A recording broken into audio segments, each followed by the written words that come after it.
Assalamualaikum warahmatullahi wabarakatuh. Perkenalkan, nama saya Nurul Wahidah dengan NPM 181063105005 dari kelas 6A. Di sini saya akan menjawab pertanyaan mengenai tugas individu 5 dengan mata kuliah Inovasi Pendidikan. Pertanyaan yang pertama, uraikan komponen inovasi kurikulum berbasis terpadu yang saling berkaitan. Uraian komponen inovasi kurikulum berbasis terpadu yang saling berkaitan. Yang pertama itu ada komponen lulusan, di mana komponen lulusan ini mengenai sistem kurikulum yang memenuhi harapan kuantitas, yakni jumlah lulusan yang sesuai dengan kebutuhan dan juga harapan kualitas, yaitu mengenai mutu lulusan ditinjau dari segi tujuan intrinsik dan juga tujuan ekstrinsik. Selanjutnya yang kedua itu ada komponen metode, di mana komponen metode ini terdiri dari program pembelajaran, metode penyajian, bahan dan juga media pendidikan. Selanjutnya yang ketiga mengenai komponen materi yang terdiri dari fasilitas, sarana dan prasarana, perlengkapan dan juga biaya, di mana komponen ini itu tersedia dalam jumlah dan kualitas yang memadai dan juga berfungsi sebagai unsur penunjang proses pendidikan, khususnya media pendidikan, bagaimana media tersebut ini menggunakan lingkungan sekolah atau tempat belajar dan juga selalu memudahkan dan menyederhanakan materi sehingga menyenangkan situasi belajarnya. Yang keempat ada komponen evaluasi, di mana komponen evaluasi ini untuk menilai keberhasilan proses kurikulum dan juga ketercapaian tujuan kurikulum. Selanjutnya yang kelima ada komponen balikan, di mana komponen balikan ini berguna untuk memberikan informasi dalam rangka umpan balik demi memperbaiki sistem kurikulum. Seterusnya juga mengenai sumber informasi diperoleh dari hasil evaluasi yang telah dilaksanakan di sekolah dan juga lembaga tempat para lulusan bekerja. Dan yang keenam mengenai komponen masyarakat, ini merupakan masukan eksternal dalam bidang sosial dan juga budaya yang berfungsi sebagai faktor penunjang dan juga turut mewarnai pelaksanaan kurikulum secara keseluruhan. Pertanyaan yang kedua, jelaskan prinsip-prinsip yang menjadi dasar pengembangan inovasi kurikulum berbasis keterpaduan. Begitupun prinsip-prinsip yang menjadi dasar pengembangan inovasi kurikulum berbasis keterpaduan. Yang pertama itu ada peningkatan keimanan, di mana peningkatan keimanan ini sesuai dengan tujuan pendidikan nasional, yaitu membentuk manusia yang beriman dan juga bertakwa. Selanjutnya yang kedua ada keseimbangan etika, logika, dan juga estetika, di mana pembentukan manusia yang utuh merupakan tujuan utama pendidikan.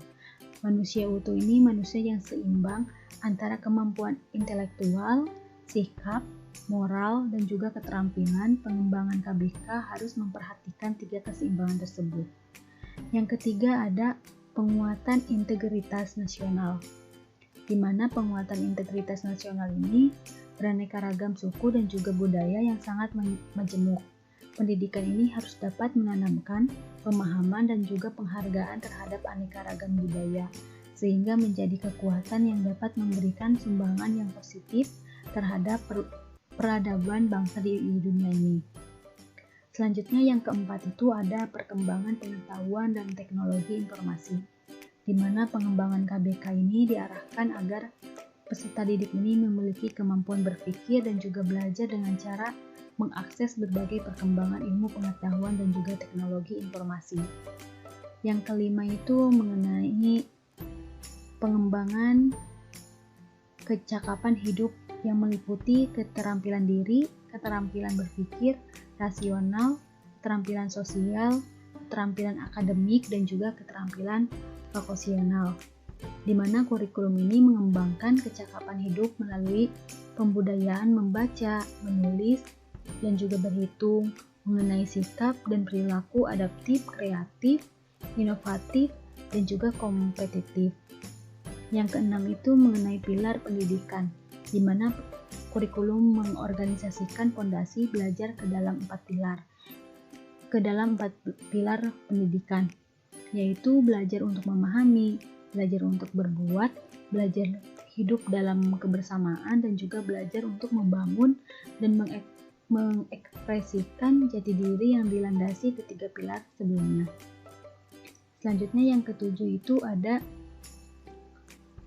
konferensif dan berkesinambungan, di mana konferensif mencakup keseluruhan dimensi kemampuan dan juga substansi yang disajikan secara berkesinambungan, mulai dari pendidikan tanam kanak-kanak sampai juga pendidikan menengah. Selanjutnya yang kedelapan ada belajar sepanjang hayat, di mana pendidikan diarahkan pada proses pembudayaan dan juga memperdayakan peserta didik yang berlanjut sepanjang hayat. Yang terakhir yaitu diverifikasi kurikulum.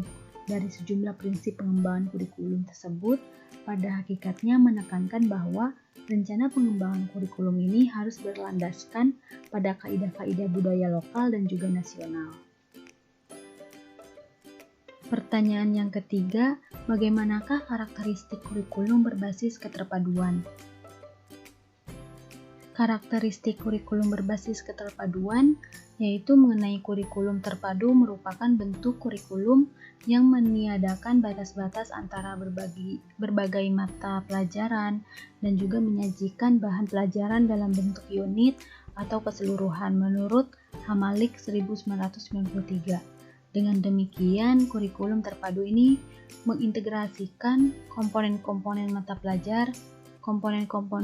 pelajaran sehingga batas mata pelajaran tersebut ini sudah tidak nampak lagi, dikarenakan telah dirumuskan dalam bentuk masalah atau unit. Pertanyaan yang keempat, jelaskan KTSP sebagai bentuk inovasi dalam kurikulum. KTSP sebagai bentuk inovasi dalam kurikulum.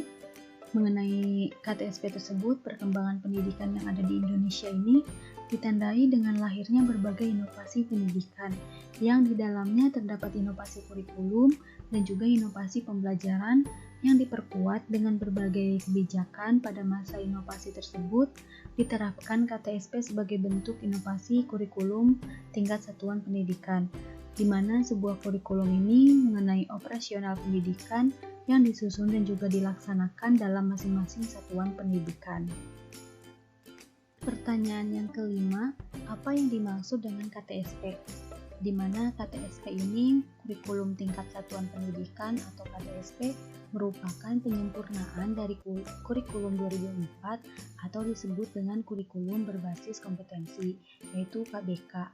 Dalam pasal 1 ayat 15 Peraturan Pemerintahan Nomor 19 Tahun 2005 tentang Standar Nasional Pendidikan dinyatakan bahwa KTSP ini adalah kurikulum operasional yang disusun oleh dan juga dilaksanakan di masing-masing satuan pendidikan, di mana KTSP ini terdiri dari tujuan pendidikan, tingkat satuan pendidikan, kalender pendidikan, dan juga silabus serta rencana pelaksanaan pembelajaran. Pertanyaan yang keenam, bagaimana landasan dan juga prinsip-prinsip KTSP? Adapun kurikulum tingkat satuan pendidikan yang dilandasi oleh undang-undang dan juga peraturan pemerintah sebagai berikut. Yang pertama itu Undang-Undang Nomor 20 Tahun 2003 tentang Sistem Pendidikan Nasional.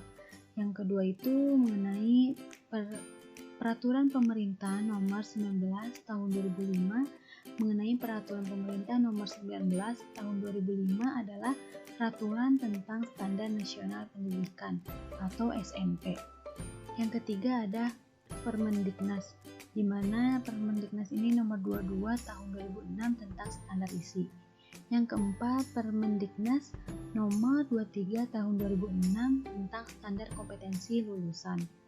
Yang kelima mengenai Permendiknas nomor 24 tahun 2006 tentang pelaksanaan Permendiknas nomor 22 dan juga 2003. Selanjutnya yang keenam mengenai Permendiknas nomor 6 tahun 2007 tentang perubahan Permendiknas RI nomor 24 tahun 2006. Dan yang ketujuh, Peraturan Menteri Pendidikan Nasional nomor 41 tahun 2007 tentang standar proses. Selanjutnya mengenai prinsip-prinsip KTSP dengan memperhatikan prinsip-prinsipnya sebagai berikut. Yang pertama itu berpusat pada potensi, perkembangan, serta kebutuhan peserta didik dan juga lingkungannya. Yang kedua itu beragam dan juga terpadu. Yang ketiga ini tanggap terhadap perkembangan ilmu pengetahuan, teknologi dan juga seni. Yang keempat mengenai relevan dengan kebutuhan kehidupan. Dan yang kelima menyeluruh dan juga berkesinambungan. Yang keenam belajar sepanjang hayat. Dan juga yang terakhir seimbang antar kepentingan nasional dan juga kepentingan daerah.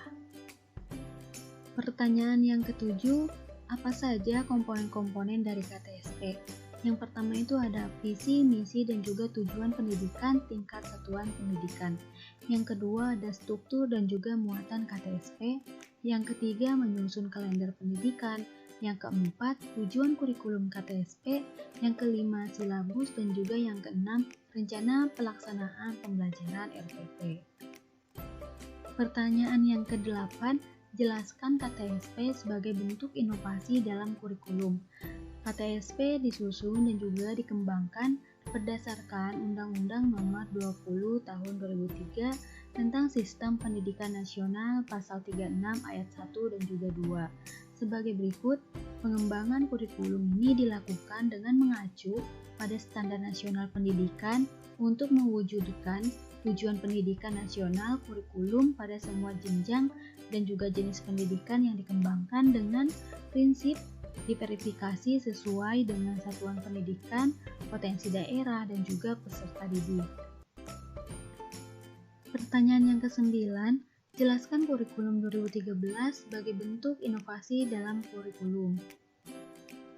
Kurikulum 2013 ini merupakan perubahan dari kurikulum KTSP, sedangkan kurikulum 2013 ini lebih menekankan kepada pengembangan kompetensi, pengetahuan, keterampilan, dan juga sikap peserta didik secara seimbang. Pengembangan kompetensi pengetahuan, keterampilan, dan juga sikap dibuat dalam rapot dan juga akan menjadi penentu kenaikan kelas dan juga kelulusan peserta didik. Pada kurikulum 2013 ini, pemerintah menetapkan Standar Nasional Pendidikan Kerangka Dasar, struktur kurikulum, silabus, dan juga pedoman implementasi kurikulum. Sedangkan satuan pendidikan seperti halnya pada kurikulum 2006 menyusun KTSP, kecuali dokumen-dokumen yang berupa silabus setiap mata pelajaran sudah disusun oleh pemerintah. Guru tinggal mengisi dan juga menyusun KTSP secara utuh. Pertanyaan yang ke-10, bagaimana karakteristik kurikulum 2013 yang disempurnakan?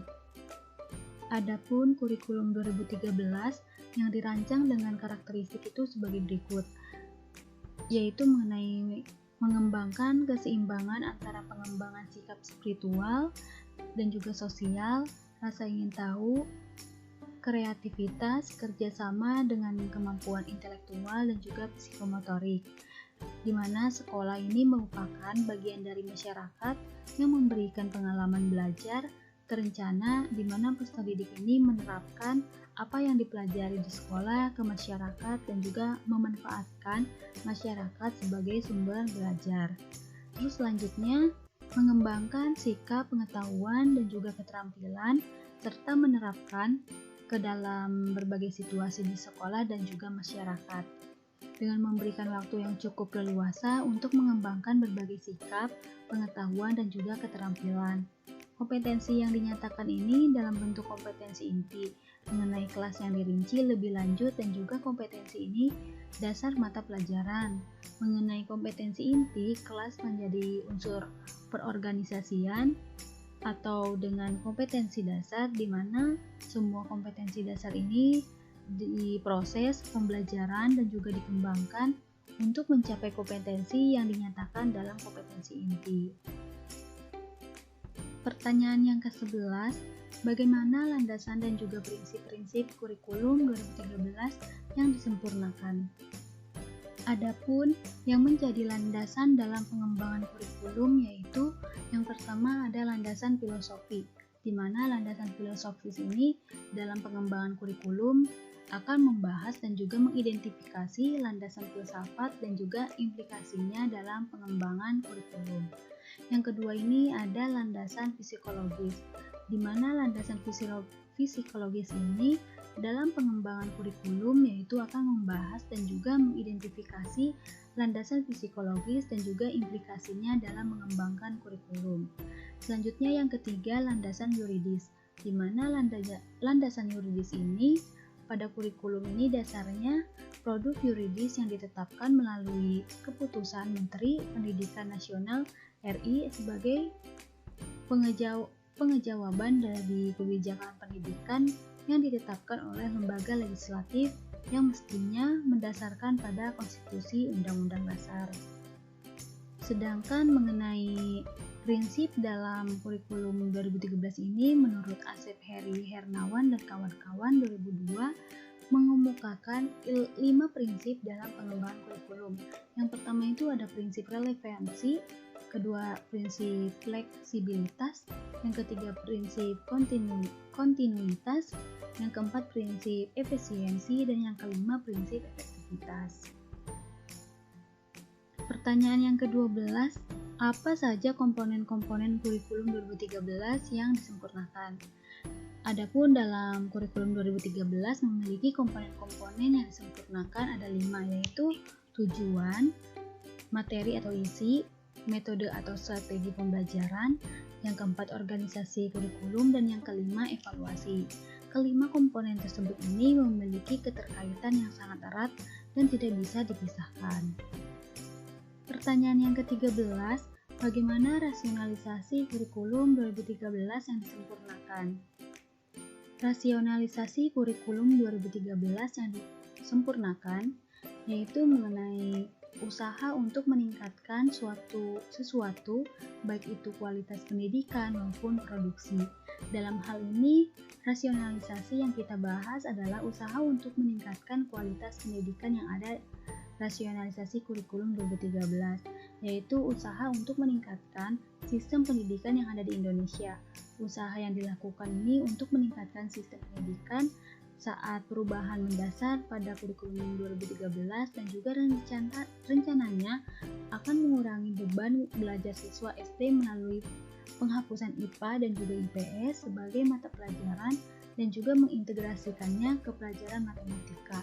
Selain itu juga upaya pemaksimalan pembentukan karakter siswa melalui pendidikan dan juga pengajaran. Mungkin itu saja yang bisa saya jawab. Kurang lebihnya saya mohon maaf dan juga semoga bermanfaat untuk kita semua.